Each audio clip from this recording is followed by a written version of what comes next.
bazalwane ngithi I've been writing books esiza abantu ade be-suicidal. Umuntu ade ufuna ukuyibulala athi ndoda read your book and uNkulunkulu sengisizile manje. I have ama-couples amaningi afike kuthina ethi I read your book, our marriage has been restored. Yonke lento yenzeka bazalwane, I've got guys abalahlekelwa yingane with the Facebook account was Nqaba Griffin. Sinabantu abalahlekelwa yingane with battle depression, they read my book and then they were delivered. While all that was happening, my books were not making a profit for me. Every time I produce a new book, I had to pay from my own pocket. Serving this no credit card to produce books. I'm glad because guys never asked me this question. I'm busy producing these books. They're transforming people, but I'm not making money. 2 years ago, I let it break through and I was in a bond.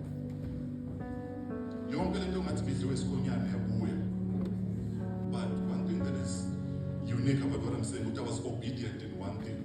It wasn't making profit, but I kept on doing it because I knew God is going to bless it in his as well. Oh, my uplex in bail. Upata in bail, what I control is. Control my season.